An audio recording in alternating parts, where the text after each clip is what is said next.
Hello, welcome back to Knoxville Nights. I'm Josh Gerlach. I'm back with my boys, Blake Walker, Kade Higday. We are here to talk about round 5 of the Knoxville Championship Series, where we saw Ryan Timms get another win. Tyler Groenendyk got his first ever 360 win at Knoxville, and Devin Kline jumped up one spot behind Matthew Stelzer on the all-time Pro Sprint Series victory win list. On Saturday night, after we talk about that, we will be joined by fan favorite Tasker Phillips, fresh off another 360 podium, a 410 top 10, and a 6th place finish on Sunday with the Sprint Invaders at Burlington. Also, as we record this and when this comes out, it is Memorial Day, so we do want to make sure we remember and honor those service members that paid the ultimate sacrifice to protect this country. Boys, it was a jam-packed weekend of racing, and it still continues even today as we record this. Kade, you had an up and down night on Saturday. We can talk about that. Blake, do you want to dive into that with Kade? Yeah, absolutely. Qualified ninth for you, Kade. I know it's still not quite what you want. I mean, you went out early, and when I talked to you at the end of the night, it was still just like, man. You're getting there 4th to 5th in your heat race and 10th to 6th in the A feature. Heat race, you were fighting ghosts. You were everywhere. I mean, like I texted Josh halfway through. I'm like, that he don't look very good at all. And I was disappointed in the moment. And then the A main looked like you were stuck. And I thought, here we go, a repeat of last week. And then we had that caution late. And I don't even know if you know what you did, but you clearly got on something, and you hit the NOS and you finished 6th. Like Josh said, up and down night for you. Walk us through it, but you got to be happy with the 6th, considering what we've seen here at the start of the year. Your luck just hasn't been on your side. It's not even luck. It's just putting together that early part of the night. We're terrible at qualifying and heat racing right now. Once we get that a little bit better, I think we'll definitely be in contention to win races, I think. But like we always say, you gotta qualify good, and we have not been doing that. And as far as the feature goes, yeah, like you said, I don't know what the hell I did or what I found, but right before we had that yellow, it just kind of like things started clicking for me, and the car kind of came in, and we had that yellow, and it kind of gave me an opportunity to look like a hero. I was gonna say most of your move from 10th to 6th was pretty much in those last like 6 laps or so. You talked about how you're struggling early on in the night for speed. Can you pinpoint one certain thing, or kind of what are you battling? Because like we've talked about here in the last few weeks, you used to really be up there on the top of the board in qualifying. So it's been kind of strange not seeing that speed out of you. Yeah, it's really frustrating, and I mean, driving. This is our 3rd different race car we've had our 360 stuff in, and that definitely doesn't help. You kind of got to bounce back and forth, and it seems like everything you learn on one car doesn't really relate to the other one. So we're going to go back to the car that we had been running previous this week. That should help quite a bit because we kind of got used to working on that thing. And this past weekend we went back to our Triple X and my personal Ostrich engine. So we kind of thought that would kind of be right up in our wheelhouse, but I don't know if we lost a notebook for that thing or what the hell happened, but we were not very good. I texted you on Friday night. You had a practice night. You're able to get some laps in. Mark it down as a failure of a practice night just because of the track state, would you say? The track state, and I broke the engine. All right, well that's So we did the track rental and got our stuff a lot better, and then doing maintenance Friday night, we found out that we think we have a bearing going out of the Dawn Aught that we have, and yeah, it was panic mode. Oh shit, what are we gonna do? Do we pull the motor out and put the other motor in? The other car was sitting there just like, let me go. Well, it was awesome. We're happy for you. Top 10 finish, slowly but surely moving up in the points, and we'll talk about the points. I mean, my goodness, the 360s, it's absolutely insane. But congrats on the 6th place run, and we'll hope for best again. We're on Friday night this week for Kade, so excited to watch Kade get going.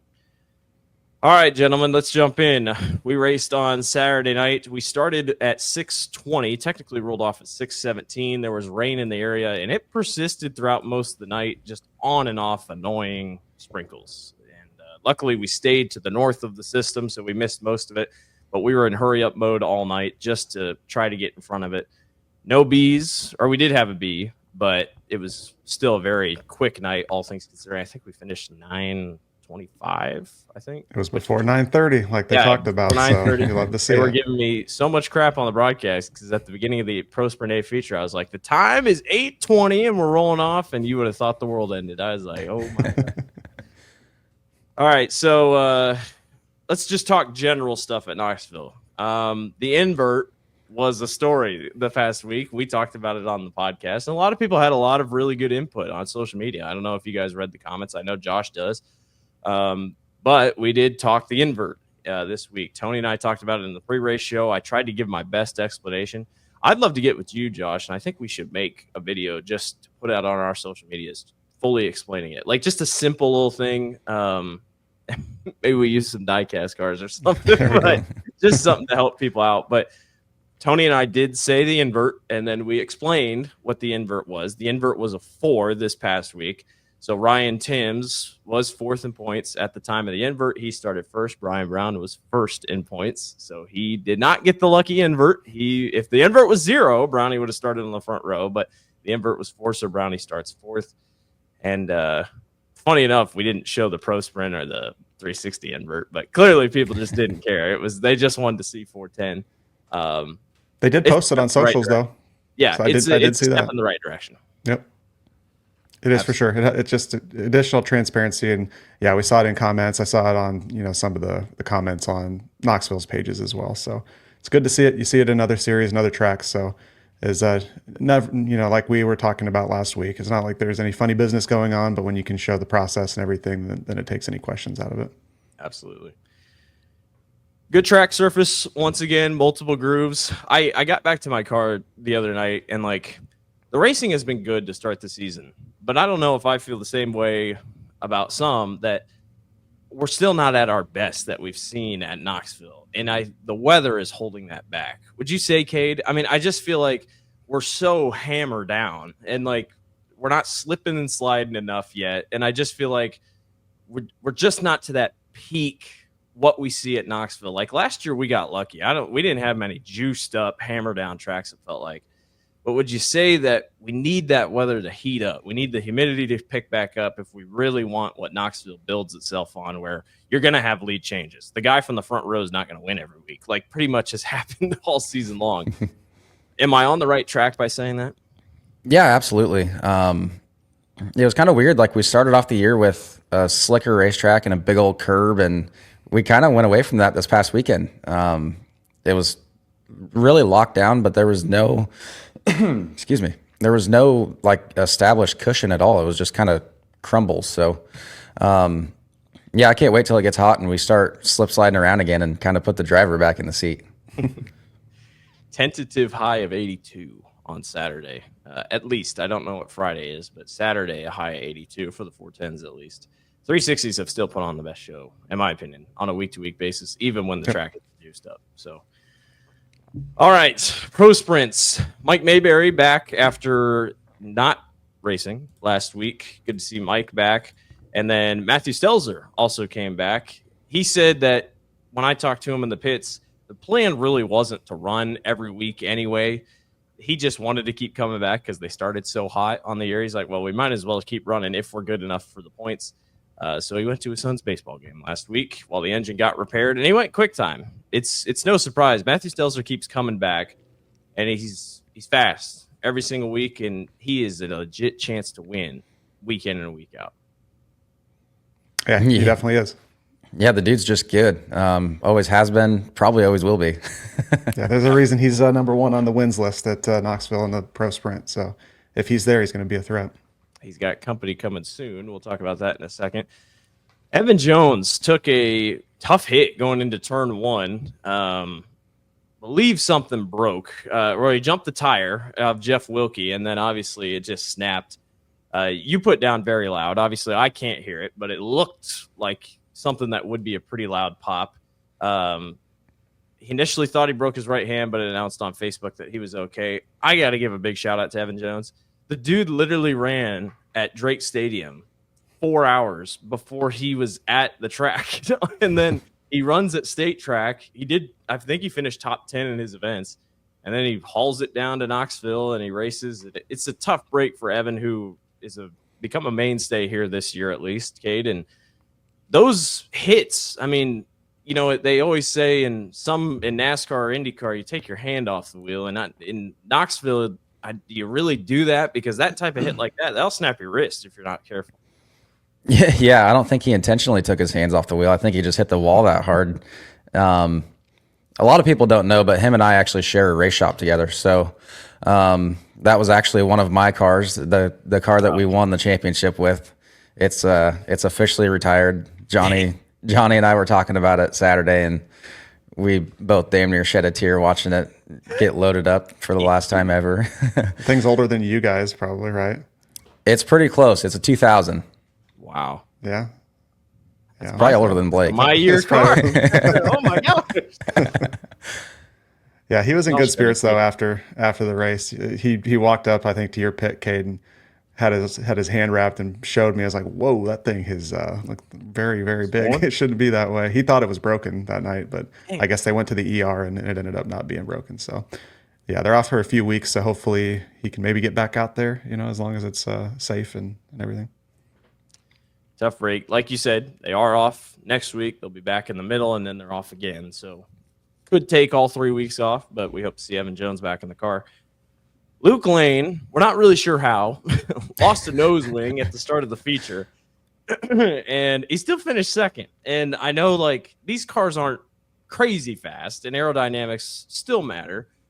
Kade, how did he finish second with no nose wing? I almost wonder if they did it on purpose. I don't know. That thing, it didn't even really look like a handful either. That was the weird thing. Like, normally when you lose a nose wing, it's the dude's just plowing across the racetrack, and he never really did that. And he just existed and made it through. Chase Young did get him late, so he did end up third. But I was talking to Matt Morrow too, and I asked him if that had ever happened to him, and he was like, "Yeah, it did, and I did not look that good when it happened to me." So it was impressive. Yeah, much respect to him, because that was not an ideal situation. Yeah, I've ripped it off at Burlington before, and that was a handful enough. I'm glad I've never had to do it at Knoxville, but I did run a race one time with no right sideboard on a 305, and that was pretty sketchy. Pulling an Austin McCarl, huh? Yeah. Luke has been quietly doing really well, getting better every single week. I think he got a heat race win last week, so good to see speed out of the 9 car. And you know, when that thing came off, he's like, I am not pulling in. I'm in second. I am keeping this thing on the racetrack. We talked about Chase Young, so close to that trend that I talked about it on my preview continuing, where Chase Young was the one to break the Jay Kinder 2 race winning streak. Yeah, speaking of Jay Kinder, we'll kind of group it in here. Kind of off on Saturday night. Just wasn't quite his night that we've seen. He didn't qualify as well as he did. He almost got into Toby Mosier, who spun it on his own, but he somehow got to it. And he goes from 5th to 7th in the feature. Kade, when you have a points lead like that, I mean, now it's down to 218, so he can't get too pretty with it. But you think he was, now he's down to 218. Whoa, my God. Real tight. Do you think maybe Jay was just trying something? I mean, is it possible? I don't know. I'm going to say that he heard me last week and heard me saying that he could just have a bad month, and I don't know. He's going to test the system and see how many bad races he can have. Yeah, I don't know. It was just different, because you thought for sure, Josh, you're like, he'll get up there, but he just didn't. And just seemed to stall out. Yeah, the car did seem, he was kind of everywhere. Like, usually he's pretty planted in the middle of the racetrack. Man, he was sliding a lot, and the restarts didn't help him. Yeah, and I don't know, Kate, if the racetrack maybe played into that just a little bit, because it did just seem like he kind of stalled out towards the middle of the race, in the middle of the pack, and just couldn't get going. Almost seemed like you a week or two ago, where you were just kind of stuck in place, and not slow by any means, but just not fast enough to get by guys. Yeah, I don't know. I honestly feel like that's kind of like why I passed race cars, is that we weren't really the ones that stalled out this time. we got lucky, and it did look a lot like I think it was last week I had that huge stall out, and was back racing with the Slider Die crew. But yeah, I think that was just a lot of. I have a feeling that he was definitely trying something. We know the speed that car has, so definitely not gonna think that he's in trouble by any means. He'll be fast again once they come back. If you can classify a 7th as your bad night too, then it's probably going to mean that you're doing pretty well. I wanted to text you because it seems like you're always around Thomas Mesereau. You're always pitted next to him, but in the feature, he had his GoPro on the tail tank of his car, and it shows you come into frame last week. This is last week. And you were everywhere, like top, bottom. It's almost like, what is he doing? It's like, what is he looking for? And I think you got around him, but it was just like, I don't know. It was kind of funny. But putting on a show for the YouTube fans over on TV. Yeah, absolutely. TV. You're always in every video because you're parked right next to him every time. I need to start watching them and start sharing them. Yeah. We need to get Thomas on. That'd be a good get. Devin Kline stays, excuse me, second all time in pro sprint wins. He is up to career win 16. Devin Kline was, for those that have just kind of started watching, was really good in the 2010s, kind of getting up in there. I mean, that's where he made his money, and has still stayed consistent, but picked up his first win since 2021. He is one behind Matthew Stelzer now, 16. I think he can get there, truly. I had his family up there. I know that probably meant a lot to him, but he just ran away, boys. No surprise based off the speed he's had. Yeah, so Devin Kline running every single week obviously hasn't, and I think that's really broken things apart, Kade, and imagine if he did, man. I think they've got such good speed, but sometimes you just got to be a family man over a race. Yeah, and I hold Devin up in a higher standard because he does prioritize his family over racing. That's pretty cool to see, but as race fans, we all want to see him have a little battle in the points, and it didn't happen, unfortunately. And just going for that number 1 spot in the 305 win list too. That was fun a few years ago when Stelzer would get one and then he'd rip off 2 or whatever, and just seeing them kind of going at it. So yeah, I like you said though, respect, prioritizing family first, racing second. Can't disparage anybody for doing that, taking care of the important stuff. Absolutely. Your dog just had a really big stretch in the back. Yeah, Rocco making an appearance this week. Spot, and I think he's a little depressed, but that was really cute. All right, Randall Roofing 360. I love dogs. Randall Roofing 360 Sprint Cars in action once again. Ryan Giles joins the podcast and goes quick time for the second week in a row. No, started on the front row again, but first time getting quick time here this season. Another Knoxville Knights quick time. They got speed, man. We'll talk about it here for the feature, but he's so close, boys. I mean, Matt Morrow and them have got that car figured out. It's just a matter of time, like our winner, Tyler Groenendyk, before Ryan Giles gets back in victory lane. For sure. And I feel like he had a chance on Saturday too. Going, I think it was through 3 and 4. He and Tyler had caught lap traffic, and Ryan was right there to make a move, and somebody kind of shifted their lane a little bit. Tyler got around him, and that kind of seemed like that was it. Then the yellow came out, and it's just so tough on a, whatever it was, 4 or 5, 6 lap run unless you get an extremely good restart, Kade, then you can pass a lot of guys. But yeah, it's fun, man. 360 is always, like you were saying earlier, Blake, put on a great show week in, week out. Happy for Ryan Giles, and continues to run well. Where is he at in the points? He is, I believe, still third. Yep, he's still third. We'll talk about points in a second. Jamie Ball gaps the field in heat number 1. It proved once again that clean air with that car that Jamie has, he's golden. And I think a lot of people thought, in races when he catches lap traffic, that's when things get hairy. But Jamie clearly had something figured out. Russell Potter was able to hang on to second after starting on the front row. Good run by Russell Potter. Heat number 2, it was a Terry McCarl didn't go. Fuel pressure issue, I believe. And Cole Garner, who was only in the car for the second time this year, was behind him. And I gave a ton of credit to Cole because Cole could have drilled him in the back. And Cole was quick thinking and quickly got around Terry, who started third.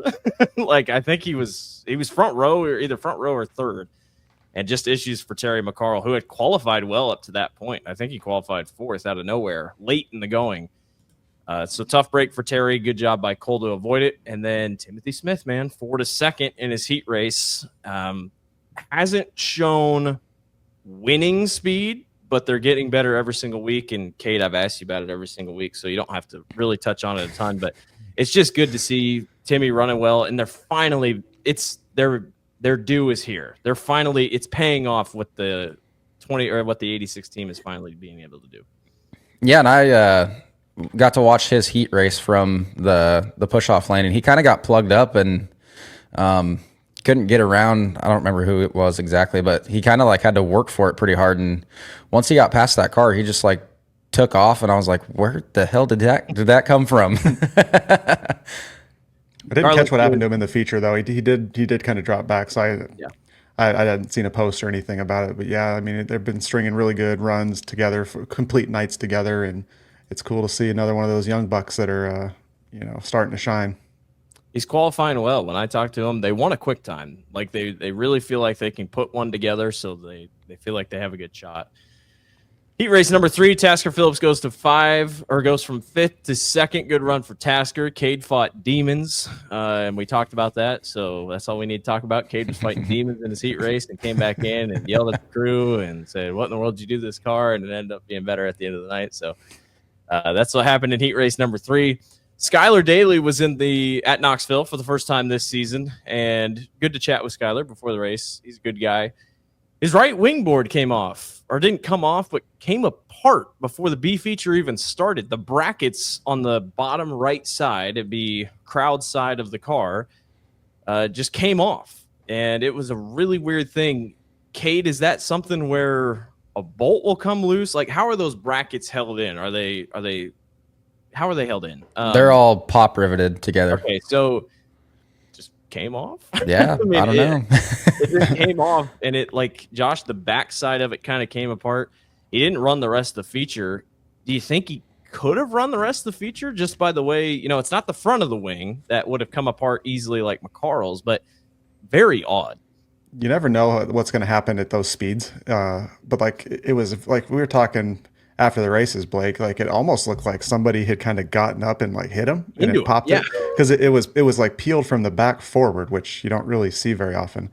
I almost wonder if that would help with a little drag or like a little extra downforce. But like I said, you never know at those speeds what the heck's going to happen when you got rivets coming out. They clearly would have saw it when it was in the push-off area. Like maybe unless it happened on the track somehow. That's what I'm thinking. Like when they buzz it up and try to get back up to the field, maybe it just like popped off. But yeah, and maybe you ran something over and it kind of flew up and ripped it. That could be because it was behind him too. So like being able to see that, it was puzzling to me when I saw him come in. But yeah, that is a good point. We've had a lot of told him to come in. Yeah, a lot his crew must have been on the inside wall, like, hey, you are not going to go into the corner and turn very well, man. Yeah, we may not see stuff like that this coming weekend though. We only got a few chances with wings. Yeah, not going to be a problem with half the field here coming up. That's such an old guy comment. Hey, I'm the resident old guy. Wings ain't gonna be on the car this week. I'm the resident old guy here. I got to throw some of those in God. here. Right? Keep us going, Blake. At first, I didn't get what you were saying. And I'm like, okay. Yeah. Let's quit ragging on the old guy. Good feature. Get us back on track. Yeah, good feature in the A main for your 360s. Tyler Groenendyk scores his first career victory in a 360. It was only a matter of time. Tyler has been so close. New engine in that thing. I've heard it's a former RSR engine, so a former Aaron Reitzel engine, if that's still the one that he had in the car. Tyler has been so close. He got through traffic. Everything that had caught Tyler before, whether that be lap traffic, a caution, he was hit with all of it on Saturday night, Kade, and he still prevailed. And Ryan Giles pressured him the whole night long, and Tyler just simply figured things out and got away with it. Yeah, it was like everything that you just said, everything that had kind of hindered him before, he had it all again, but it all went the right way this time. And it was cool to see him get that win. Definitely a long time coming. We've all said it for I think 2 years now, 2 or 3 years.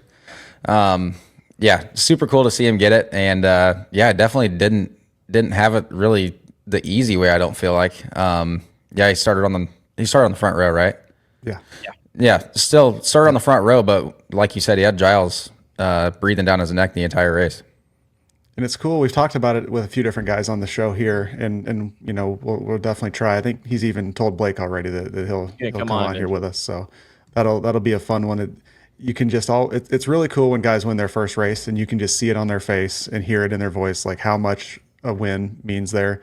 And we've repeated it. It's been a long time coming for him, and I would not be surprised if he starts clicking them off, because he's been up front consistently here the last few years, and it could just be one of those uncoiled springs that once you finally break the seal, it could be time to click them off. It's going to be tough with the field that we have in the 360s, but again, that makes it so exciting watching that class.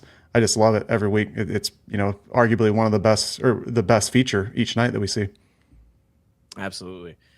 Ryan Giles again, front row, started on the pole 2 weeks in a row and just couldn't get it done. He might need to start second, so that way he can take off into number one and actually get a little bit of a run and maybe pinch the guy. But Ryan's so close, man. Matt Mora and them are going to get it figured out. We talked about it earlier, but good run here for Kade. Gets up to sixth after the late restart. Always good to see that. Cam Martin, man, kind of got beat up in that in the wreck in the 410 or in the 360. Excuse me. He wrecked last night in the 410 at Huset's, but goes 18th to 8th. Stays consistent in the points. He's riding in 5th. He's a little bit further back, or now he's 6th, but is a little bit further back from that top 5. But boy, he's still stringing stuff together. So really happy for Cam Martin. And then Tony Ross put a great night together. He was busy after the race. I couldn't really chat with him. I think Kade, you were helping him, or you guys were working together on chassis of some sort, is what he told me. But maybe you can tell us that story. I don't know.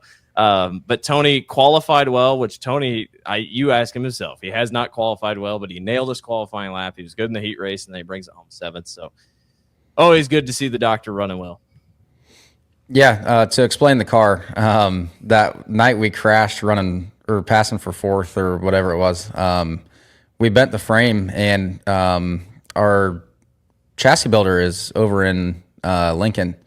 So it only made sense to have Tony take that thing over for me, and he was nice enough to throw it up in the bunk of his trailer. And he definitely had his qualifying effort figured out last week. That was pretty good.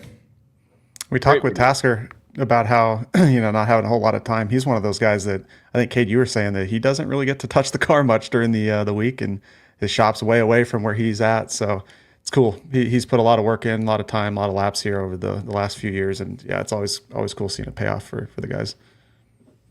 Absolutely. Last thing we wanted to talk about, we have a new points leader, boys. Tasker Phillips is now leading the points, and you might be thinking, where in the world did Tasker Phillips come from? Well, he wasn't in the 360 points. They have declared for 360 points after 410 has just not gone his way.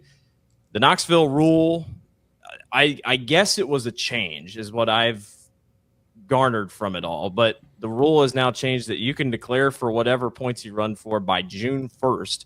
So Tasker has now flipped and goes to 360 point standings. He leads the way over. Listen to this top 5 and listen to these point gaps. What week are we on? Week 5.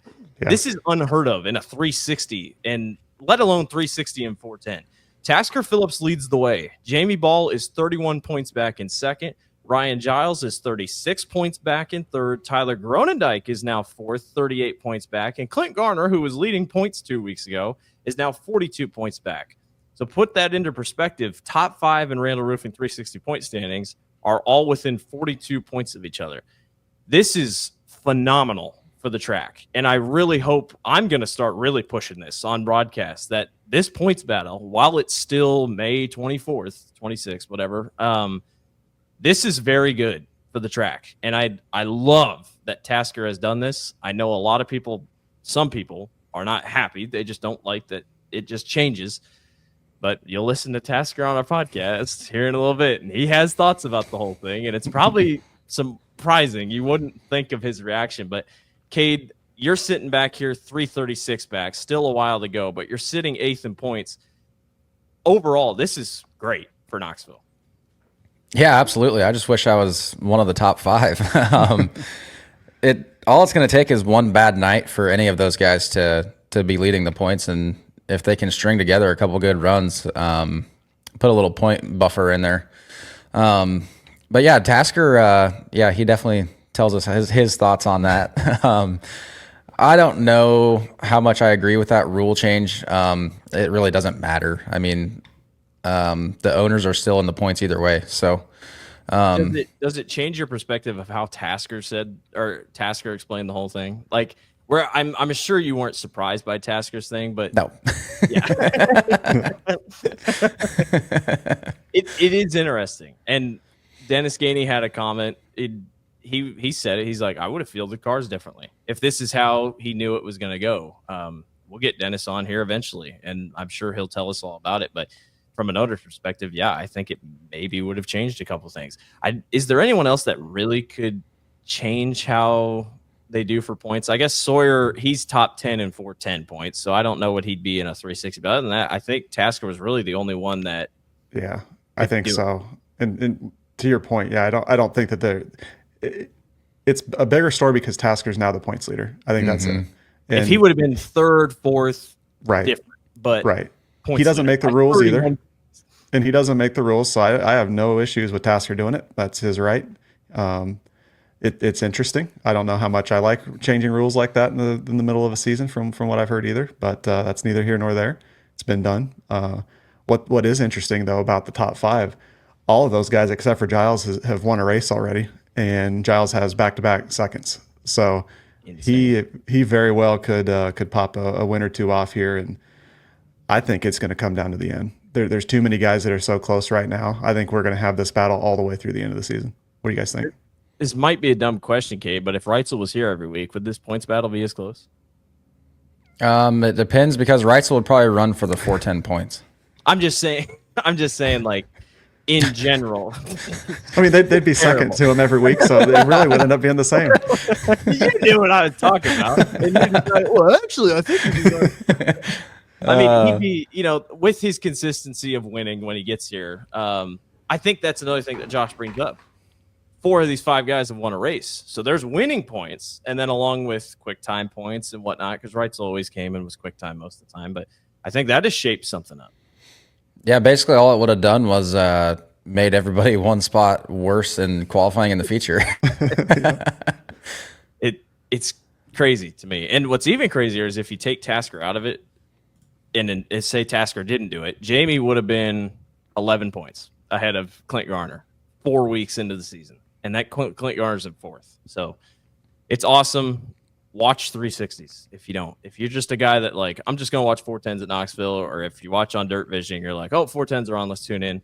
You got to start tuning into the 360s. They are a blast to watch. I'm biased because I call them, but, man, they are so fun. And we're shaping up, boys. It's getting good. Yep. It's going to be fun as the summer continues to roll on. All right, let's go to your 410s. We'll talk about a guy that wasn't there, unfortunately. Scott Boguski came into the night 3rd in points. Good runs on the season. Gone quick time. No surprise out of Scott Boguski and the boys. But it unfortunately was a surprise not to see him. And at US 36 Raceway on Friday night, he gets in a wreck with Sam Haferteep Jr. The video's on social media. You can take it however you want. They had a little rough and tumble WWE, maybe whatever the lowest level of WWE is. It really wasn't much of a fight. It was kind of a wrestle match. They rolled around on the ground a little bit. Yeah, they rolled around on the dirt. They kept the gloves on. They kept the helmet on. So I really don't know how much was taken. But apparently Scott was not great after that. And obviously the car was not great. But Scott Boguski not here at Knoxville here on Saturday night. Yeah, I did talk to him. Scott was there. He just wasn't feeling quite right to get in the car. So figured it would be best to skip last weekend. And hopefully he's rested up and can get to feeling better and be back this coming weekend. And how the points work, I'd take a guess that Brownie, who's leading the points, is going to go to Kings Royal weekend. So he'll be gone. McCarl might go with him. So it's like, if Scott wants to kind of gain back a little bit of points, just stay here. I don't know if he would go to the Kings Royal, but I always circle the Kings Royal weekend as a weekend that most of the bigger teams in Knoxville do end up going out to Eldora, and then kind of leaves everybody else. So, and at least run a prelim night. And if it's going well, then we stick around. If it's not, then we're super trucking it back. And I think we've seen that before.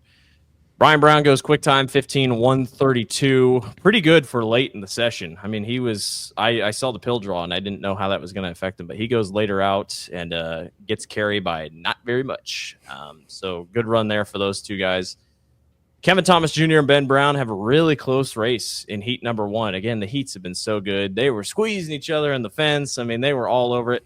Ben Brown can wheel it, man. He had a very bad tumble in the feature or in the B feature. But Ben can wheel it, man. And I think I love part of these inverts because you put a guy like Ben Brown, Kade, on the front row and he'll put on a show. I mean, he's not going to give up a spot easily, and he's going to try to get all he's got, all he's worth when it comes to a heat race. Yeah, it was super cool to see him win that heat race. I know last year when he was doing the 360 stuff, there was a couple times that he would be leading the heat race, and I had to work my ass off to get around him. And then it was like once I passed him, I talked to him a couple times, and he's like, "Man, I wish I could have just thrown my log chain to your rear bumper, and you could have pulled me with you." But yeah, Ben's a great kid, and yeah, super cool to see him get that heat win. I know that that battle was probably a little bit more than he wanted, but yeah, he ended up making it through that, and unfortunately didn't make it through the rest of the feature. But yeah, super cool to see Ben get that heat win. I know that it kind of goes back to what we talked about with Cody Hildreth. I'm sure that meant a little bit more than we can explain. It's a tough break for him too, because he had just won a double X in a 360 a couple weeks ago too. So probably I didn't see how badly the car was hurt, but that's not gonna help out a team that I think it's a family run team too. So yeah, hopefully they can bounce back from that. I got to give credit to both of them in the heat race for keeping all 4 tires on the ground, because there was a point coming to the checkered where KTJ Ben kind of parked the bus in front of KTJ, and Kevin Thomas Jr. almost had all 4 wheels on the cushion. I was like, oh my gosh. He was like, I'm going to try to keep going lower, but there ain't much room. Yeah, he had all 4 wheels up in the air at one point when he jumped the berm. Yeah, like, oh my! I think that was a lap or two. Like he kind of squeezed Ben into the fence on the front stretch. So then Ben was like, "You're not getting any room on the bottom out of 4." He did not give a room. I mean, they were both just nailing the berm. It was a heck of a heat race. Heat races have just been good this year, man. We've been blessed with really good ones. Yep. Kerry Matson goes 6-4 in heat race number 2. That was the biggest move of the night in heat races. That just kind of lent itself to the track.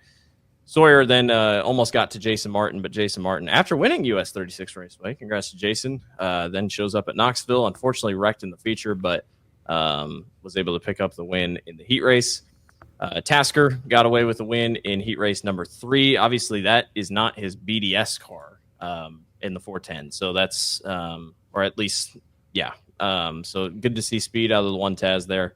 I talked about it there, but Jason Martin and Ben Brown, rough wreck in turn number 3. We always talk about it, Kade. There's no small wreck at Knoxville. And unfortunately for Jason Martin and Ben Brown, they destroyed those race cars. Yeah, they flipped their asses off. And it was super loud. Super loud. Everybody in the 360 row was like, what in the hell was that? And you couldn't even tell, like, they were so mangled up and there was cars on top of cars. You couldn't even tell what the hell was going on. Glad they got out of that. And yeah, everybody made it home. I don't think we ever got a replay on Dirt Vision, so I got no idea what happened. Same. But I don't either. I heard one car start flipping, and that was when I looked, and it was just, I mean, tumble after tumble. It's the thud, like you hear the boom, and then you hear the crowd, like, and the crowd's loud when they awe. And it's a tough break for Jason Martin and Ben Brown. JJ Hickle was fighting engine gremlins all night long. They put a new engine in, just trying to get a little bit more speed out of the 2M. Battle for 13th. JJ's getting better every week. Expect to see more run out of that, and I'm sure it gets at you. I mean, Ryan said that him and JJ obviously with each other with Matt Morrow, but Ryan's running really well in a 360. I'm sure JJ's like, we got to get there. We're right there. Let's put both these cars in the top 5 on a night-to-night basis. Would you say, Josh? Yeah, for sure. And I did talk to Ryan. Jinxes aren't real, but I was telling him, you did say how you were getting all the attention on your car over here a couple weeks ago. You're not getting that tonight because they were all thrashing away on JJ's. But yeah, it's a bummer because you kind of felt like they were starting to hit their stride a little bit with JJ getting more comfortable in that car, and everybody knows how good that equipment is and how good of a driver JJ is. So hopefully they can get that figured out. It's got to be frustrating when you got a brand new fresh motor in there and just can't get it to run. And he was back in like 19th, 20th for most of that race, so he did a great job getting up to 13th and fighting. But what is the night like, Kade, trying to not get too frustrated when you got new stuff going on and just won't run? Yeah, it's terrible. It's definitely more of a mind game than anything, and you got to just kind of keep your cool. That was the only reason I really passed any race cars, is I just kind of settled back in and let my race car do the work. And yeah, it's definitely frustrating when you're trying different stuff and it doesn't really work. Absolutely. Ryan Timms goes to victory lane for the second time this season. That is now 3 drivers who have scored 2 wins at Knoxville this season. He joins Rico Aber and Brian Brown. So last year was a year of winners who grabbed 1 win, first win. You know, he had a lot of single race winners. Starting to pile them up. I think the track surface does that here the first couple weeks. But boy, the Lee Big Ten is so good. He's going to get a win here at Huset's eventually if Caleb Johnson ever gives up victory lane. It seems like he's got a stranglehold on it. We'll talk about it in a little bit. But Austin tried a couple things. He was searching. I mean, he was searching so far and wide to try to get to the 10. But Timms is so good in lap traffic that he's not really going to make many mistakes in that. And when the car is that fast, Kade, it's just tough to beat. It was a juiced up track. You know, the bottom really never came in. It was the top most of the night, at least in a 410. But Ryan Timms has got a stranglehold here the last couple of weeks, at least from what we've seen in a 410. Yeah, they've I don't know if they were like struggling with their setup or if they got a different engine program going on now or what, but yeah, they're fast and definitely proving that they're a force to be reckoned with, I think. And they showed it together at the end of last year. I think it was against High Limit or maybe with Outlaws or both. And obviously he's super fast at Huset's. And like you said, that thing is thumping. And just when you get him out front, it's like, who is going to run him down and pass him? Because you really haven't seen that happen this year. That's 3 wins in the last year for Liebig at Knoxville. So it's not easy to win at Knoxville. And actually, in terms of teams, and you know, they're obviously 2 different drivers. They're up there with guys that have won in the last year. They got to be close to most wins at Knoxville, truly, because Brownie's won twice. I think Brownie won once last year, but they got to be right there with Brian Brown in terms of the last year of racing of how many wins they got.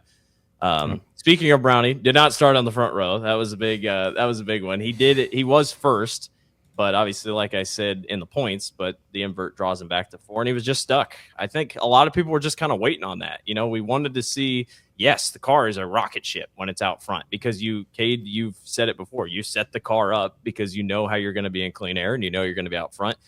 And Brownie it wasn't quite there for Brian. Just got stuck 4th. The top 3 did not change in the entire feature. Good run for Kerry Madsen, too. Much needed 3rd place finish. There were a couple times where I'm like, all right, here we go. It was getting the top rolling, but a much needed finish for Kerry. And how about Jack Anderson, boys? 17th to 6th. The kid is just on a roll. Imagine if he can get some qualifying figured out. That's what he told me. He's like, we got to qualify better. But Kade, is it going to translate if he starts top 10? Like, are we going to see Jack competing for wins at some point this season if everything drops in his lap here? Absolutely. And I don't even think it really has to drop into his lap that far anymore. Kid's a wheel man, and he drove his ass off Saturday, and he proved that, I mean, he passed a lot of really good race cars and proved that he can hang with the best of them and drive right around them like they're parked. That was insane to watch. Super cool to see out of him, and definitely a good one for the little guys here. And he was charging. He was still moving forward and was probably going to have a top 5 if there was more laps because they've really got that thing figured out. It sucks that they were kind of struggling with the car and the motor early on, just so you could have even more laps at this point. But yeah, seeing him fresh out of the car and just watching the entire friends and family that are around the car and like their reaction reminds you just how special this is to those, like you said, the little teams that don't have the big corporate sponsors and the backing that you see. That was really cool. I was glad that I could kind of be around him at that moment because, it puts it into perspective for sure. And I told him now that he's, running so well, we're going to have to get him on the show. He won our iRacing League on Monday night, and Yeah. just getting closer and closer to that first top 5 in the 410. It's really cool. It's crazy because he had good runs in a 360. He challenged Aaron Reitzel last year, and I'll never forget Aaron got out of the car and was like, that little 17, he sure was pretty fast. It was 7A last year. Our 7A, yeah. He's like, that little 7A, he was pretty fast. And he didn't even know. I don't even know if you knew who Jack was, but Jack was on it. And I can't wait to see him do them with some of the really, like, McCarl and Brown. Like, I don't know if they're ready. I think it'll be really fun with Jack Anderson keeps ripping it here. The infield might burn down when they win too. That would be one thing. It took forever to get to him. I chatted with you guys, and then I went over there, and he still had fans over there, which is awesome. I mean, I think he was giving out postcards. It's not quite hero cards, but they got like little postcards and stuff. Yeah. He's got shirts and stuff. I was able to get a shirt from him. It's awesome. I'm so happy for Jack, and hopefully they can keep it rolling. Update on the points. Brian Brown is still your leader. Austin McCarl did bite into it just a little bit, 43 points, and then that's it. It's going to be those two pretty much battling for the rest of the year. Kerry Matson is 345 back, Carson McCarl 410, and then Caleb Johnson rounds out your top 5, 447. Then Boguski unfortunately drops from 3rd to 6th without running. J.J. Hickle, Ryan Timms, Chris Martin, and Sawyer Phillips round out your top 10. Another good night for Chris Martin, I'm pretty sure. I think he was close to a top 10 or maybe 11th, so good run for Daniel Lazowski and the Martin brothers. We'll do our quick USAC preview because it kind of ties in with my question here at the end. So let's do outside of Knoxville recap. Unfortunately, rain caught a lot of the week. Again, it felt like. Sharon Speedway was canceled with the World of Outlaws on Friday. I love Sharon. That is such a good track. That is the Blaney's stomping ground. I love Dave Blaney's win there a couple years ago with the Outlaws. So unfortunately, that got canceled. Night number 1 at Port Royal was canceled for high limit, canceled due to rain. They tried to get it in. They just couldn't get it. Night number 2, Brent Marks defends off Lance DeWeese for a victory. You know, Josh, I think you and I were chatting about it in the pits, but Brent Marks, not a great Bob Weichert memorial, I'm pretty sure. I don't think he had a really good car last night, but Brent Marks starting to figure things out. He ran good at Knoxville when he was here a couple weeks ago. It's good to see the 19 going well. Yeah, and he won at Texas a few weeks ago too, and yeah, they kind of, he had the magical season where he won a whole bunch in the middle of the summer and then just kind of fell off. Yeah, just fell off, and it hasn't been bad by any means, but just hasn't really been up to that level that we saw him show. And we'll see if he can, get it rolling again. We're going to be in the months of money here very soon. So, we'll see what he has. World of Outlaws then go to Attica, and it is Logan Schuhart who outduels Sheldon Hodenshield for first career win. David Gravel really didn't have a great night. He started kind of deeper in the feature. I think he still finished 6th, so his top 10 streak is up to like 35 races or something like that. But, terrible. Just oh my gosh, we need more consistency. Logan's figuring things out, and he was very fast in the Bob Weichert, so the 1S is getting things going. That's a dangerous team, especially I want to see how they stack up here in a couple weeks when they come to Knoxville, because those half miles, the bigger tracks are their bread and butter. Obviously, Attica was kind of a surprise, and I think he'd even tell you that because that was his first career win at Attica. I don't know how much you guys watched of the race, but it was just him and Sheldon pretty much the whole race. Another good run for Connor Morell, who's really starting to put together a couple good finishes here right in a row. And Skylar G brought it home on the podium. Yeah, I didn't get to watch that one, so I don't really have have anything to say about that. Yeah, I caught a few clips of it. Podcast where we talk about sprint car racing. Yeah. He didn't watch sprint car racing. Yeah, I was a terrible race fan this weekend. We were a little busy.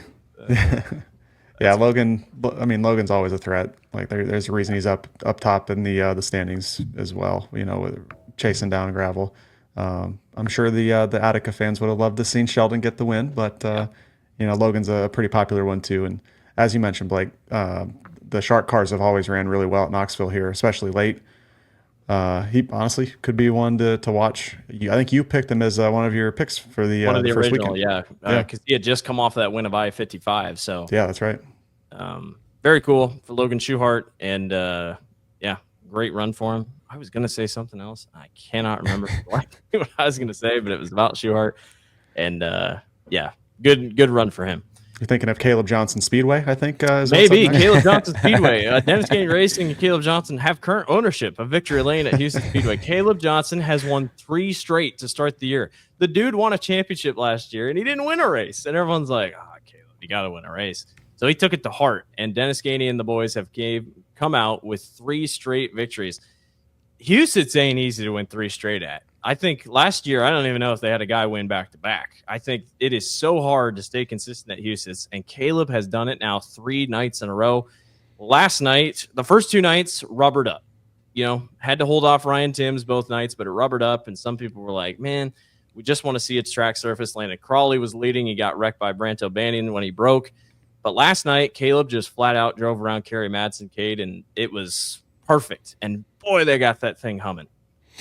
Yeah, and it's not easy to pass Madman like that, especially at Houston. He's a pretty badass racer there, and super cool to see Caleb having the success that he's having right now. Like you said, last year he won the point deal with 0 wins in that column, and now he's starting off on a rampage. It's like the Michael Jordan meme, and I took that personally. Well, shit, he's turned it around to start the year. That's for sure. It couldn't happen to a better guy, and he's running well at Knoxville. I mean, they want to qualify better. I was talking to Dennis this week. They were like, we got to qualify better, but if we can qualify better, I think he'll be just right there at Knoxville as well. He goes for 4 straight tonight. We record this here on Monday morning. Boy, that would be unbelievable if he could do it a 4th straight time. Kerry Madsen brings it home either second or third. Yeah, he brought it home second.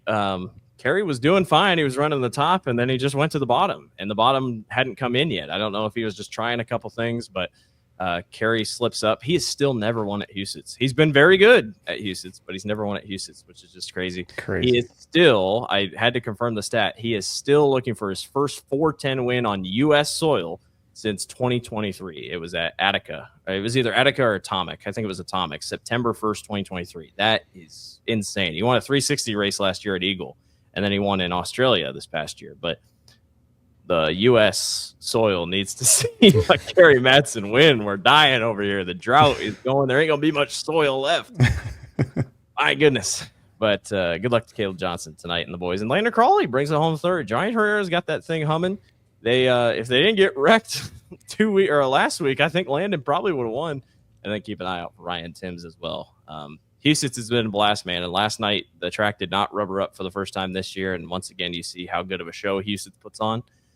So I'm excited to go out for the High Bank Nationals, boys. I think that'll be a fun one. Are we able to tease, Josh, that are we doing something for Houston's? I think, yeah. We'll see what Kade ends up doing. We got Rocco back in the background there. Big stretch. Yeah, I think we might have a little Houston's Nights special podcast with Connor Ferguson and Always Race Day. So we're going to try to plan on that. We'll have more to come. I would love to do Kade. You got to go. You got to go. And if you do go in a race, I say we do we create like a little mini documentary about it. I say this is a monumental moment. Kade Higday going back to Houston. So I say if you do end up going, I said Josh and I will go up there with you. We'll do a little video thing, and I think that'd be really cool. See Who needs to go to the lake, Kade? Go race sprint cars. I think it'd be funny to do like a PA, like I don't know the word I'm looking for, like making fun of PA guys because they quote unquote sit on the porch and. Somebody was giving me shit somebody was giving me shit this week. We were going to go to Burlington last night and we're down to 1 motor. So we stayed home and everybody's like, oh, you're just going to sit on the porch anyway. Blah, blah, blah, blah, blah. I was like, damn, I have been sitting on the porch. we should change that to Knoxville guys sit at the lake. Yeah. They don't come off the lake. But yeah, we need Kade at Houston's, and if he does, I will be going up. But yeah, Josh and I were kind of in the works on something for Houston Nights, a special Houston's edition of our Knoxville Nights podcast, the week of the High Bank Nationals. So Josh and I will both be up at Houston's, so it'll be fun. Let's go. Aaron Reitzel. Can't hear him over all the money. That's what he said last night in Victory Lane. Aaron Reitzel scores $100,000 in the Bob Weichert Memorial. against a stacked field of cars. David Gravel, Brad Sweet, Rico Abreu, Anthony Macri. He holds off Anthony Macri and Lance DeWeese. Shout out Lance DeWeese. The guy is still kicking at his age. He is so fast. And, Kade, the man is making money, and he loves making money, and Aaron Reitzel is doing just that. Thoughts on that race that you watched? He pretty much dominated the way. He had a couple close races there with Anthony Macri. Tough flip for Zach Hampton. Really happy to see Zach Hampton okay. Had contact there with Danny Sams once he came back down the track. But Aaron is rolling. Good to see him back to victory lane, Kade, and watch out because, I mean, he got $100,000 under his belt. The confidence is sky high with the 87 team. I don't think that guy ever has low confidence by any means. Yeah, super cool. I think I saw, like once Macri got to him, I think the mullet started flapping out of the back of his car, and I think it did. Added a little bit more downforce for him. No, I was getting nervous when Macri was rolling the bottom like that, and I'm like, damn it, he's gonna get Reitzel, and he didn't. Reitzel saw him and was smart and shut the bottom off, and like you said, just kind of dominated from there on. Absolutely loved his victory lane. I don't know what you would call it, drama. A little excitement. Yeah, excitement. There you go. Well, and I think it had to be a perfect night for, like, winning is big, but winning in PA after all of Pennsylvania wanted to put your head on a fork. After last week, after getting that contact with that Pennsylvania guy, I can't think of his name off the top of my head, but and it sucked. It was contact, but we talked about it.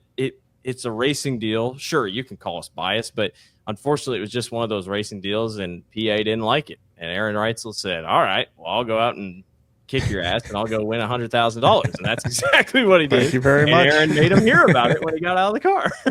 Yeah. Yeah, I'm sure that lit a little bit more of a fire under his ass, especially after he drew the pole for the feature. Absolutely.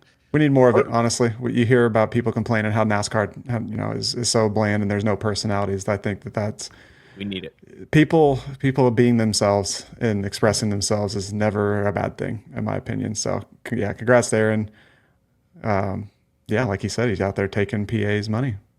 Where would you guys put him for the Nationals as of right now? Obviously, he can prove he can win the big races. It's scary because he's good at Port Royal. He's been good up in Pennsylvania for most of his career. I don't know why PA didn't expect this, but Aaron's been very good up there.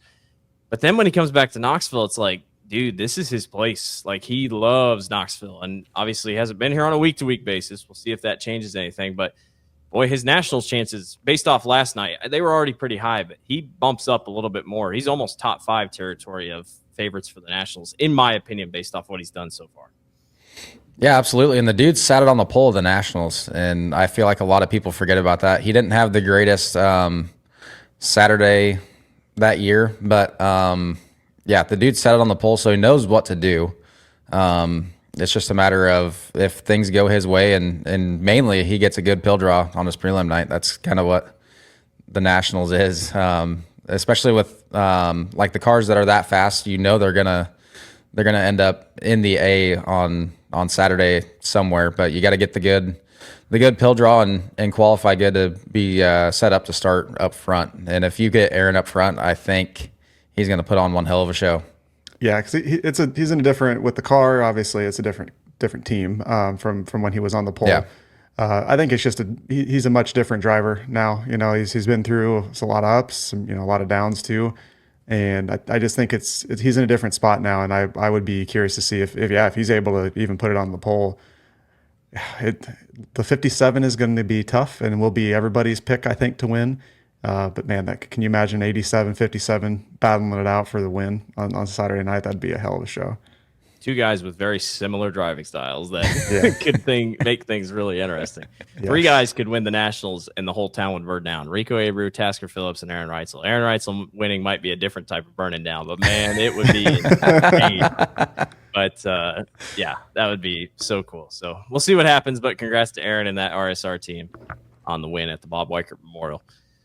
All right, boys, we got USAC this week. My question for the week, Again, we don't have trivia. Again, if you want to submit trivia or if you got questions, a big like overarching question that you want to submit, please feel free. Maybe I should just start asking people at the track. You got any questions for us? But who do you guys think will pull off USAC this week? USAC is back with the Avani Windows and Doors Corn Belt Clash. 2 days of racing on Friday and Saturday night. Justin Grant and Dason Persley picked up the win. That was kind of a big moment for Dason that he really jumped on the scene and everyone's like, holy cow. And I think that win really helps. He was already getting going in open wheel racing, but he has propelled himself into that 13 car now, that Pella Windows and Doors machine. Good. It's fun. It's an awesome race. We need a Silver Crown race to get these guys just racing longer and longer. Dennis talked about that on Wade's show, that he is pushing Jason Reed hard to get a Silver Crown race here at the Knoxville Raceway for 100 laps. I'm going to roll with Brady Bacon, and not just because of the two podiums last year, but I watched him at Eldora in that first race of the Let's Race 2, and that thing's a rocket ship, especially on the half miles. So if he races this week, I'd love to take, and I think I will take Brady Bacon. I won't say a sweep, but I think Brady Bacon can be there. And I'll also go Jake Swanson. I think Jake Swanson can be pretty good as well. Won here 2 years ago. Held off Brady Bacon to win the race. I was going to say, yeah, Brady had that thing won until they got to turn 3, and Jake got him. I can't remember if he found rubber or what it was, but beat him in turns 3 and 4. I think I'm not super brushed up on USAC. I'm a little bit of a failure on that front, but Same. Brady was actually going to be one of my kind of dark horses because of just how consistent he's been at Knoxville with the wing off. But I think it's tough to pick against Kyle Cummins. Yep. I do know that he has just been on a tear this year. I don't recall how well he's ran at Knoxville recently, so I don't know if I can't remember. I think he struggled one of the recent years, but as fast as that car's been this season, it wouldn't surprise me to see that continue. And also JG, Justin Grant is great here, so would not surprise me to see that. Did you see that picture from Indy 500 picks yesterday of Spider-Man and Iron Man walking down the street? And that was the whole central focus of it. And then in the bottom is just Justin Grant sitting there with the car. I was like, forget Spider-Man and Iron Man, Justin Grant's. I did see Jamie share that with something to that effect. Yeah, it was funny. That's funny. What do you think, Kade? I love JG. Josh, you can go fly a kite for picking him before I could. I think he'll be right there. I mean, it was big to jump on top of it. I think CJ Larry will also have a really good car. He's always been good at Knoxville. And then Jake Swanson. Look out for Logan Seavey. I mean, that dude can wheel it too. I think he was top 10 at least last year. Hasn't contended for the wins from what I can recall at Knoxville, but the guy can wheel it. Are we gonna see AJ Johnson, you think? Maybe. What about you, Kade? Take the wing off the 10. Throw Hell that no. bad boy out there. So that was Hell no. I thought about that as my question. If one of our Knoxville regular guys would run a wingless, who would you want to see run a wingless? I said Tasker. I was saying I want to see Tasker in a wingless car. I'd like to see Carey. Get Carey out there in a non-wing car. I'd love to see that. I'd love to try it, but I don't think my brain would appreciate it. They're more sideways than anything. My goodness. Yeah, I just know I'm going to end up upside down. Be a big fan. We need some top 5s in the 360 before you start taking the top off. Yeah. My dad's dead set that he wants to race the USAC weekend, though. So if anybody has a non-wing ride, Josh Higday will drive the wheels off of it and probably, like I was just talking about, end up upside down. He was telling us a story a couple weeks ago. Oh, Lordy. Oh, my goodness. All right, boys. We have Tasker Phillips on the show. We were able to chat with him. He kind of hopped in the middle of our regular show. I just want to preface, Tasker did call us from a tractor. He was in the middle of his fields in Pleasantville in the rolling hills of Pleasantville. So the service is a little off for those listening online and those that you'll see or are watching. Bear with us. I think Josh might try to edit a couple things in post that you're seeing that I don't know of right now, but give him a break, man. He was in the field, but it's a great interview. Probably one of our best that we've had this year, and Tasker's a blast to listen to. So Tasker Phillips joins the show here this week, the driver of the One Taz machine, who currently is now your new points leader in the Randall Roofing 360 Sprint Cars. Tasker qualified 6th. He went from 5th to 2nd in his heat race, 4th to 3rd in the A feature. He's already a winner this season in the 360s. Tasker, welcome to the show. We'll just put you right on the spot. You're first in points now in the 360s, and that just happened. Explain that whole process of declaring for points in the 360s, and just like that, you're a points leader. Yeah. I couldn't care less about racing points. I am not a points racer. If you have seen my style, it's pretty obvious why. And luckily, I've built a team around me that understands that, and they're just killer race fans. So none of us are in a financial spot to give back to the sport that we love how we'd like to. So how we can give back is by putting on a show, and that's the goal. You're not going to catch me sandbagging in the heat race to try and better position myself in the invert. You're not going to catch us settling for 7th or 8th in the feature because it's good points. We're going that basically the goal of the team or the rule is you either win or you put on the show. So we're going to keep doing that. And honestly, I was avoiding it pretty hard because, I got this 360 team is about 2 years now. They do their day job, work on the car after hours, and have been getting me to Knoxville for almost 2 years now, and take me all over the freaking country. Heck, after we shut the combines down last year, they took me down to Oklahoma and looked like idiots, but went and had some fun on some real short tracks that we're not used to, and they're just doing all they can. So, they were kind of laying it on that they'd really like to see us run for points, and then, big part of this sport, it was a chance to shine the light on our sponsors, and obviously I guess it blew up a little bit, so got that job done. But the final kind of straw was I'm generally kind of mellow and just let you race and do your talking or whatever, and there was a little bit of an arrogance developing in the 360, so why not stir the pot? If I can do that for a couple weeks while we're running good, screw it. Let's have some fun. But yeah, I do not care about the points racing. If we finish top 3, that's awesome. But we're going for wins, and that's it. Explain just shortly here. So you were running your 410 as well with BDS, and you guys, it sounds like you're going to be off here for a couple weeks. We'll lead that into. It's a rough start to the year for the 410. Obviously, you got an upside down a couple times.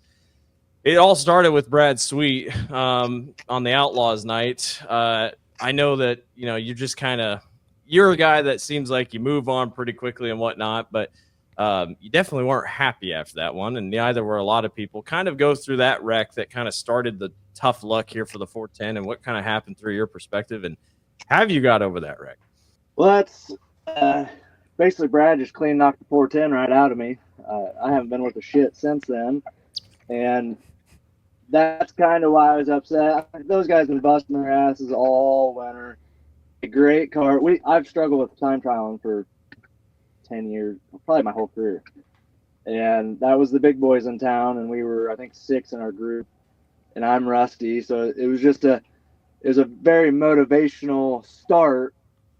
And then I wasn't planning to blow anybody's doors off in the heat race. I just wanted to shake the car out, get a finish, get a good night on our belt. And I knew he was going to pinch me going into the turn, and that's generally a kind of a slow fuck you, get out of the way.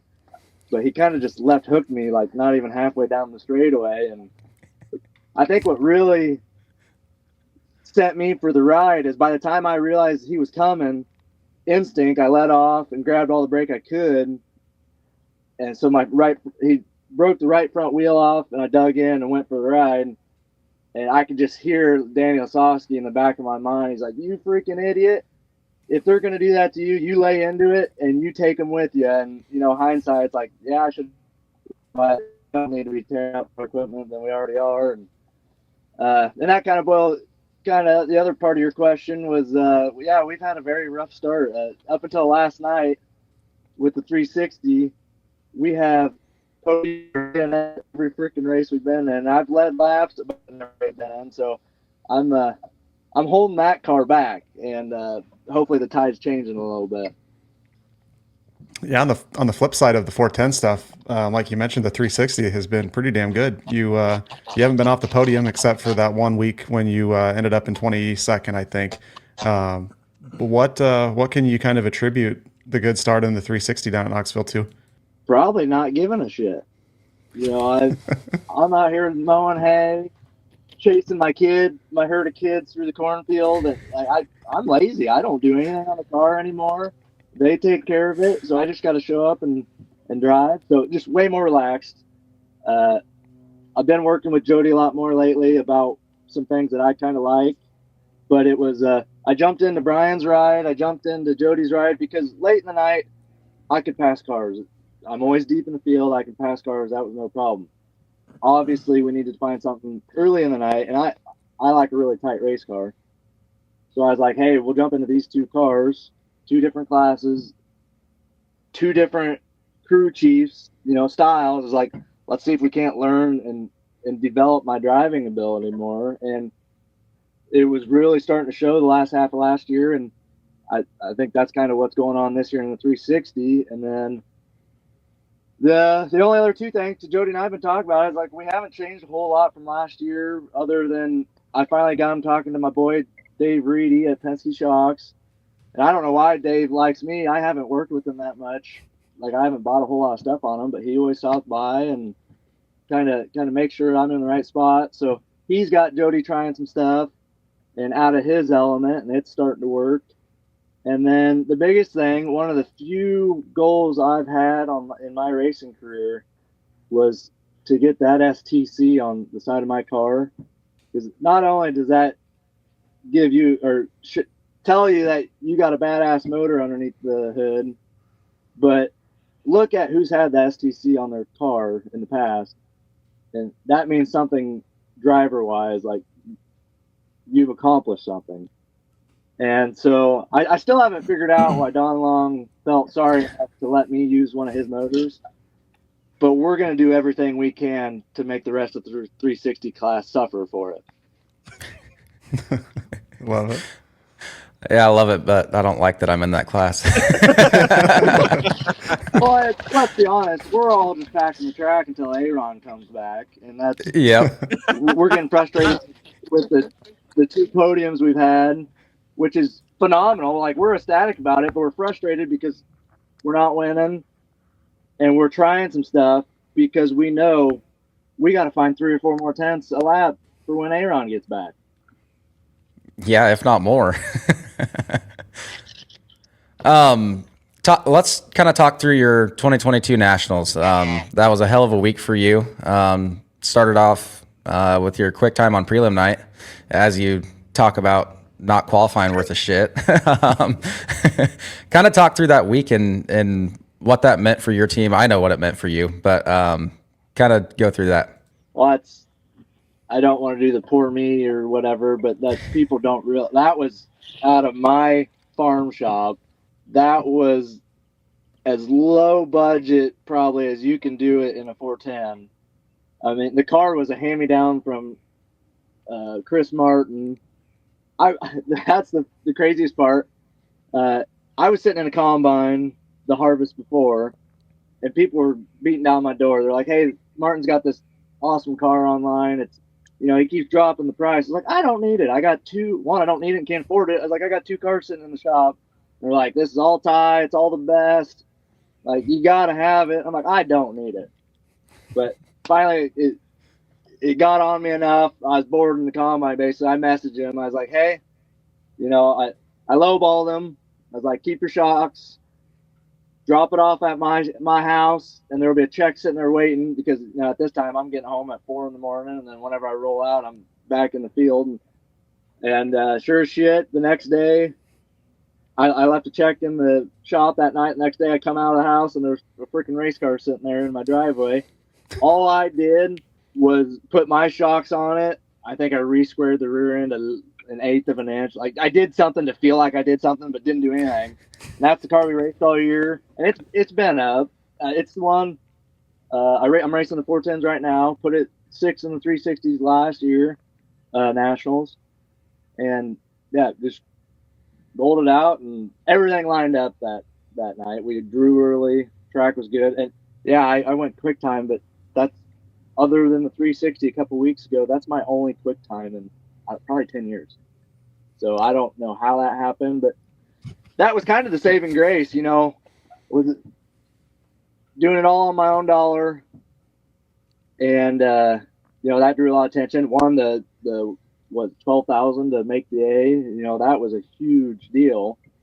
And a month later, I'm about to get divorced because I loaded up the car and heading up to Cedar Lake because that's always a fun race and all that. And she was thinking I was staying home that weekend.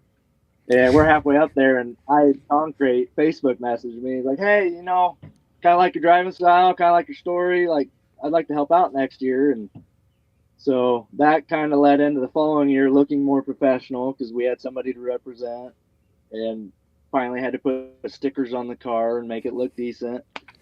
And then just have picked up a few people here and there and was able to race more. Like, I sold my fancy truck and bought an old Kodiak and a old motor from RSR and started hitting Sprint Raider races and just got more laps and was getting more comfortable, and it all was starting to work out. And then these two guys, Brian and Jody, kind of called me up about 2 years ago, and I don't know that I would be racing right now had they not, because I just had twins and farms growing and just don't have the time to do it right now. And it's not going to get any better with these kids growing up, and started T-ball this year. So that's awesome.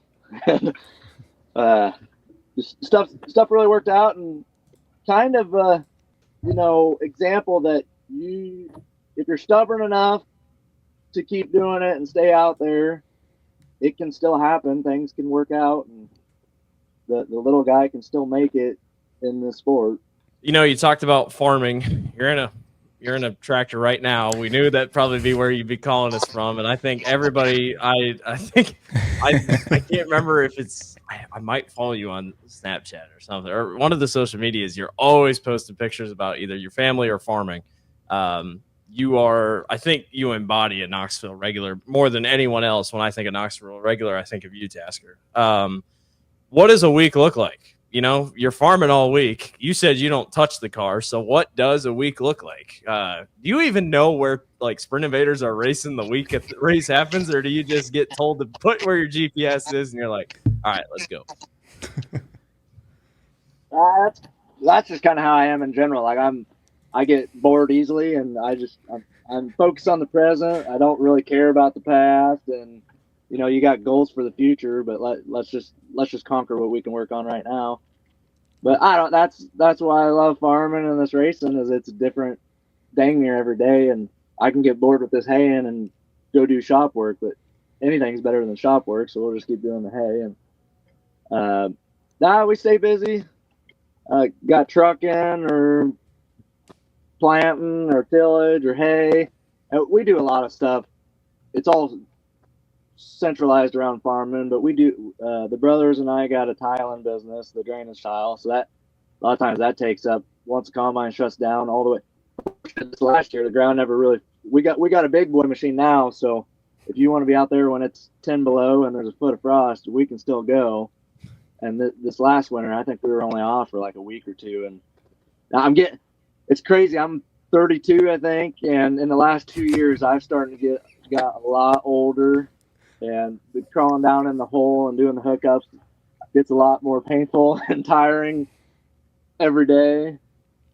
But yeah, there's always something to do. And like I said, I got those twins that are crawling all over everything. And then I got Grain alone, my boy. He's getting to be an awesome farm hand, but he don't sit still. He's all over everything, and you got to kind of tame him down, because now he thinks he can drive tractors and stuff. So You're in there's a trouble. lot to keep up with. But no, we usually make it over to the shop and try to help out a little bit. But the biggest issue or struggle right now, it's not. We all love it, and the teams are really good at embracing it. But my wife coaches high school softball, so after about 4:30 in the afternoons, I'm Mr. Mom, and have at least 2 toddlers on my hip, which they entertain each other. They're pretty content, but it's a lot. That's with grain. I could put them in a corner or swing or just have them with me and helping me, and I could I could take care of the car. But with two of them, I can't do it.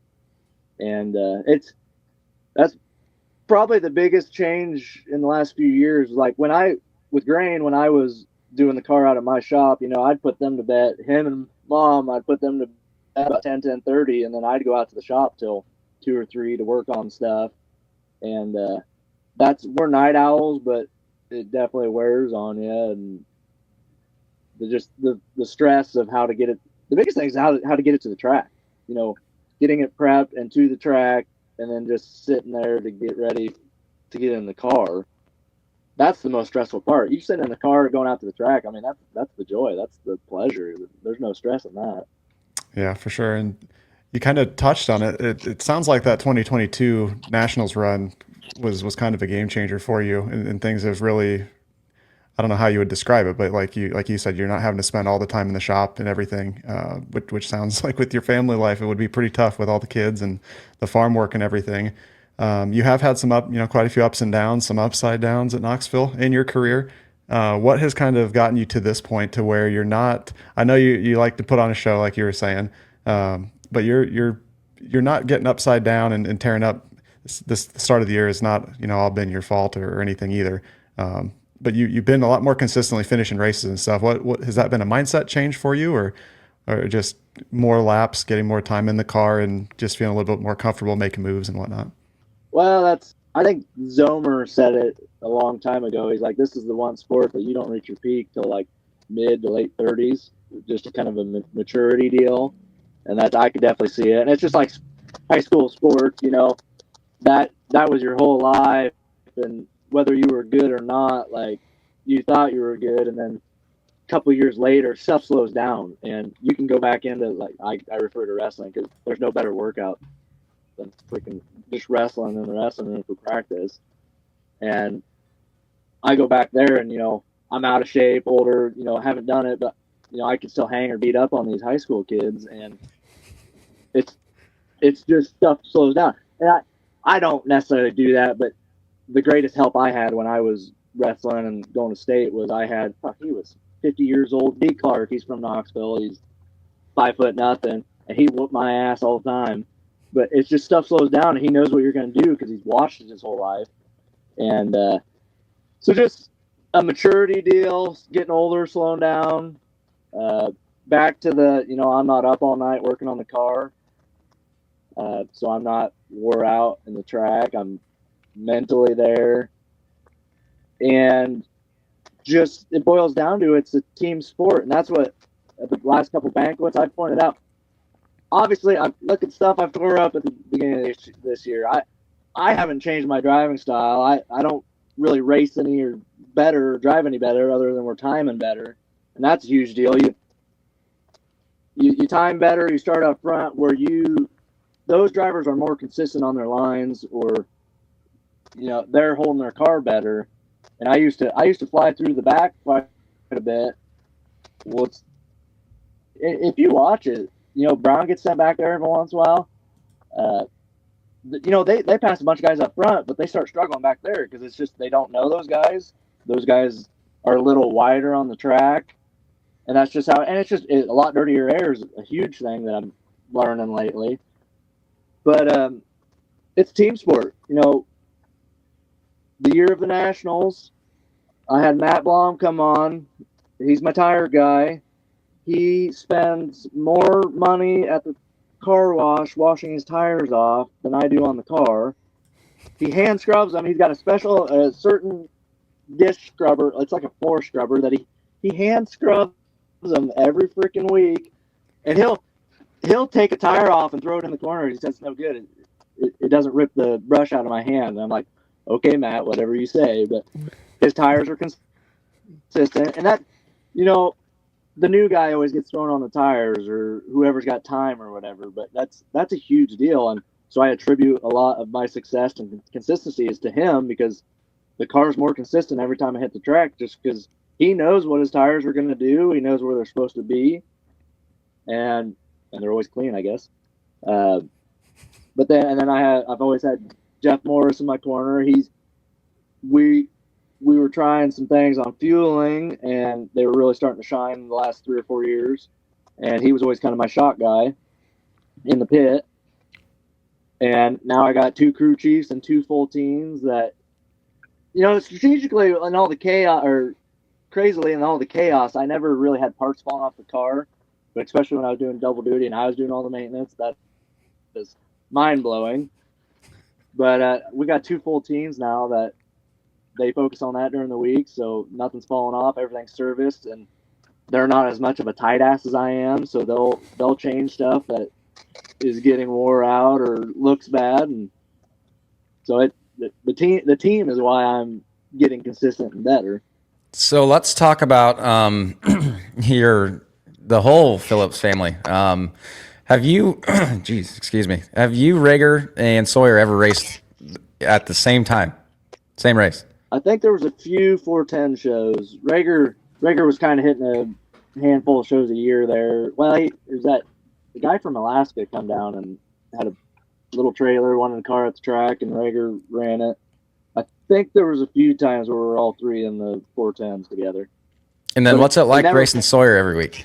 Slightly aggravating, but it is what it is. Like, why do you say that? Well, because he's your brother. That's in the back of your mind. But I'll take his nose off if I have to. It's no big deal. But just lately, he gets in front of me, and he's a crew chief. Like, he's setting up his car, and sometimes you can see that I think he's a little more focused on that than just driving it. But it never fails. He gets in front of me and screws up my line. I get screwing around, and then finally I get past him and I get going. And it's just aggravating because it's like, dude, blow my doors off and go. Like, I'm happy with that. But if you're slowing me up like that, that's frustrating. You guys have been around each other a lot here lately too. So I don't know if that's been adding up too. And that's kind of a good sign. It's mainly been 360, so we're timing better. So that's a good problem to have. You guys ever talk during the night, like, at all? When I park down there, yeah, but we're both a little quieter and kind of do our thing, and we'll shoot a little shit every now and again. But we probably talk about more farming stuff than we do racing, because we're not an overly communicative family. We don't really text or a whole lot during the week unless something needs done. So that's when we check in at the racetrack. You won your first 410 win at Knoxville last year, and it meant a lot to you. It sure seemed like it meant a lot to you. What do you remember from that night, and what was it like to just finally cross that off a board and say you've won a 410 race at Knoxville? Well, it was a long time coming. Well, I don't know if it was a long time coming, but it took a long time to get there. So that was a huge stress relief. But ran second a lot. Still about gave it away. I can remember clear as day, Austin, I think it was on a restart or something, Austin poked his nose. Track was dry, slick, slow as heck, bouncing off the wall, and Austin poked his nose going into one. And me out front overthinking it, like, well, shit, maybe there's something down there. So I go down at 3. And I don't think I about spun it out, but I was so ungodly slow getting through 3 and 4. Luckily, I don't know how he didn't pass me up the top, but I was like, well, we'll just go back to the top and, we'll just stay there. And if he beats me down there, then it's his. But just again, the team was putting in a lot of effort. There was a few stressful nights, and the car was bad fast, so yeah, just a huge relief. The goal is to win, but more so, I'm just there to put on a show. Like that's I want to have fun passing cars, and now that we're starting up front, it's a little aggravating when you pass 1 or 2 cars, and that's a great night. Where it used to be you pass 10 cars, and that was awesome. But little mentality change. But I got to know, how many of these 9 hats do you have, and where do they keep coming from? I'm about out. I had made, I don't know, I was in high school where I made a box of them, and I think I got my work one, and I still got one decent one, but gonna have to visit Victory Lane a few more times to pick out my new hat. What's the story behind it too? Well, that's my brother's number, right? Yep. I was going to say, I remember him running the 9, and it's just as simple as that, huh? The flex fit. I don't know. It is what it is. It's how it's always been. You found a good hat, so you're gonna Well, dang, keep man. it going until it falls apart. Huh? It's an advertisement for Flex From Fit. Sweet Home Alabama, it's just about broke in. Oh, I love it. I'm not sure who put this question in there, but it seems like something, Kade, you would ask. But have you ever run the bottom in your life at Knoxville? And how much do you enjoy running the bottom versus running the top? See, it's hilarious because Sawyer's like, he'll be shooting shit with Jody and talking setup, and he's like, well, yeah, you can do that because Tasker ain't going to run the bottom. And heck, I blew Giles' doors off last week because magically it stuck. I was not expecting it to stick, but on the bottom. And then I showed him the line, and he did it to me like 2 laps later. But people forget, back in my own stuff, and then with Bruce Williams and all that, basically before we started screwing around with the fueling of the motor, like I just couldn't get power up there. So, and Daniel Sofsky was always in my corner giving me some tips and whatever. And people forget that I used to live off the bottom, and I passed a lot of cars. For a while, it was Davey was probably the best bottom runner. I was usually knocked on his door, and then Schneiderman was right in there in the mix. But times have changed. Our cars have gotten faster, and that's more so. I started kind of moving to the freer setup, but then when I jumped in these two teams, their cars are freer yet, so I could run the bottom. I was able to get the speed and run the top. So I go where the car wants to go, and that's why a lot of people, the older folks, enjoy watching me race. Is they can tell that I search and I find where it wants to go, and then I go from there. But that's also probably been the biggest change in the last few years is the cars are more consistent. I kind of know where the setups are designed for or where they should go, so I don't have to spend a lap or two searching.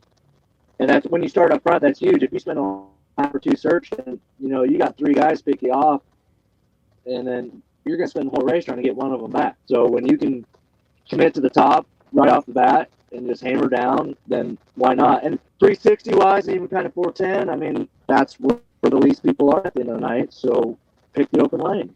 Last night at Burlington. So, yeah, you guys aren't doing your research. Last night at Burlington, I was sucking the whole first half of the race. Slick, bottom all the way to the top. I mean, I was miserable. Started putting around the bottom and went from like 11th or 12th to 6th, and a couple more laps, we had 3 more, and I'm literally shutting the kill switch off to get around the bottom and go. But that's where the car wanted to be, and it was just wide open lane, so that's what we did. But no, I enjoy running the bottom. And Danny, if you ever get Danny and get to shoot the shit with him, like, he gets pissed off with Brown because Brown will outrun everybody up top. He's got fast setup, fast motor, and everything, but he's like, that fucker can run the bottom just as good as anybody, but he's lazy. And there's a lot of truth to that. Like, you have to focus and do your footwork to run the bottom. And the top, you just kind of got to let your balls hang out and just bounce around a little bit. But Knoxville's been really wide and slick lately where the top, if you can manage the slabs and all that, which I enjoy rough riding. I was just thinking about doing this. Hey, I do. My hay fields are the mountains of Pleasantville, and they're rougher than fuck.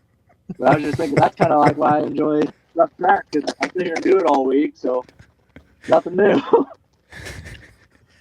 I wanted to ask you, you brought up Sprint Invaders. I had a chance to do that 3-day weekend last year in June.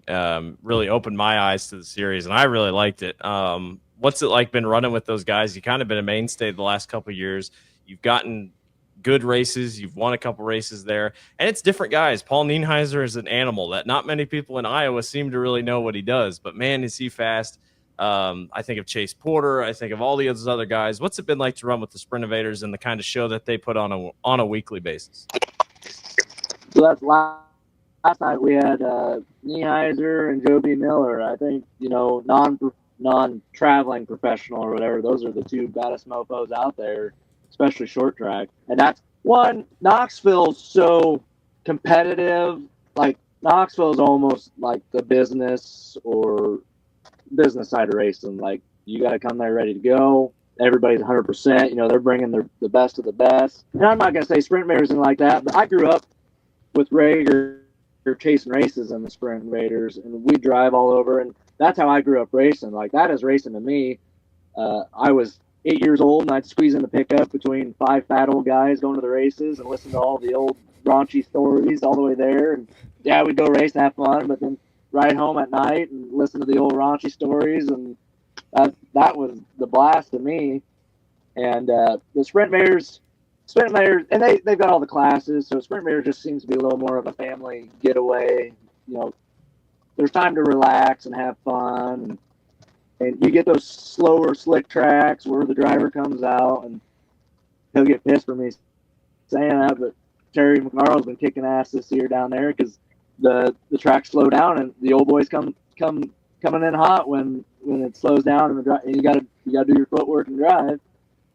But we just really, we're in a position to be able to make those races, and most of my laps are on a half mile, and I need, if I want to keep developing, and that's probably some of what's proven. Heck, at Knoxville, I've about got taken out this year because I'm trying to pass cars, and people are a little more relaxed in the heat races than I am. But you know, I'm on to the next one. I want the next guy, but I'm ready with the brakes, and I'm paying attention to them because of these sprint mare races. You know, you got 3 guys sliding all over in front of you. You got to race closer with them, and so it's helping me out. And that's, you know, Paul and I have been talking a little bit, and he's starting to keep his eye on me a little bit, and I'm like, dude, you're the bar. Like, we're all chasing you. You're the god of these short tracks. Like, we're trying to figure out how we can stay up with you, and if we can beat you one night, that's what we're ecstatic about. Fun, experience, getting relaxed, and back to the Brad Sweet deal. I said he knocked the 410 right out of me.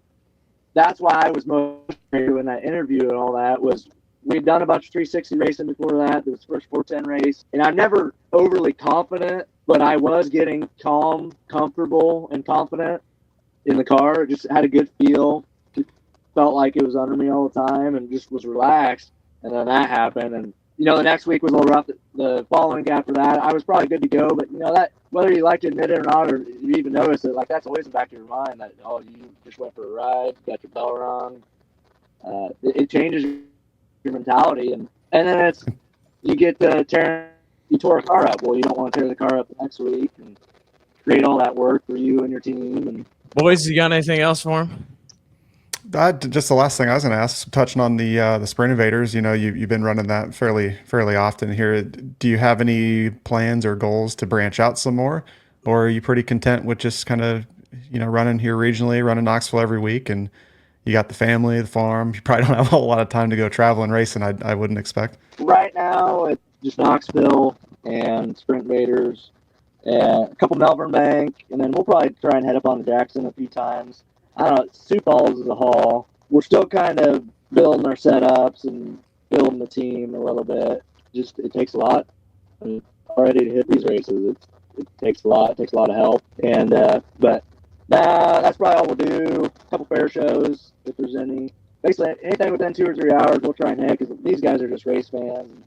They probably should, but they don't always look at it financially. They look at it, what can we make that and make for what softball season closes up. So I'm a terrible softball fan. You know, they're trying to do their state run there in the first week or 2 of July, and I'm like, man, if you'd have a bad night, you know, we can go racing some more.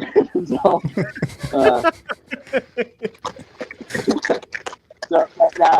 I mean, July might hit some Power Eye stuff and whatever, but this is Sprint Mare to Knoxville. That usually takes up Fridays, Saturdays, and a couple Sundays. So pretty convenient and gets me my laps. Well, Tasker, we appreciate your time. We know you got more farming to do, more mowing to do, waiting on the rain, whatever it is you're doing here today on this Memorial Day. We appreciate you for taking time out of your day to come and chat with us, and good luck the rest of the year. I know you said you're just kind of going to roll with the flow with the point standings, but we wish you the best of luck in the 360 and then when you get back in the 410. And thanks for coming on and chat with us today. For having me. It was a blast. Yeah, thanks, man. Good luck the rest of the way with your points racing. Big thank you to Tasker for jumping on in the middle of the field on a Monday morning and chatting with us. I think that's probably going to be a pretty popular listen, boys. Awesome. Tasker's the best, and there's a reason he's got the following that he does. It'd be exciting to see him the rest of the season. I think he's going to be the one to watch in the 360 points. So he'll be racing on Friday with the USAC cars, non-wing, the the Amsoil USAC Sprint cars. We have got the Avani Windows and Doors Corn Belt Clash. They're going to have the Randall Roofing 360s on Friday, 410s on Saturday. No pro sprints this weekend. They have it off. We'll be back, I believe, the following week. But don't sleep on the non-wing cars. I know it's Knoxville's not really a non-wing track anymore, but there's been some really exciting finishes here the last few years. They put on good shows, and yeah. How can you not go to a race that's called the Corn Belt Clash? Are you kidding me? That's like one of the best names I've seen for races. Unbelievable. Come to Knoxville. You'll enjoy it. Yeah. And if you can't for some reason, like I always say, it's going to be live Flow this weekend. Yeah. Right. We are on Flow racing this week. Ryan Holbert up in the booth. I can't wait. Save your lunch money. You don't have to go flipping back and forth, which is nice. So make sure, Flow this weekend, not Dirt Vision. Otherwise, follow us. We're at Knoxville Nights on Facebook and Instagram. Search for Knoxville Nights on YouTube and Knoxville Nights with no O on X. I'm at Josh_Gerlach. Kade is at Kade Higday. Blake's at Blake_Walker8 on X. We're just great follows. Blake's always putting out previews, recaps. Kade barely uses it, but he shares a lot of stuff. But once again, like we were saying earlier, we are recording on Memorial Day. So once again, just remembering those and honoring those that paid the ultimate sacrifice for our country. We will be right back here next week. Hit subscribe, hit like. Thanks for watching, listening, everybody.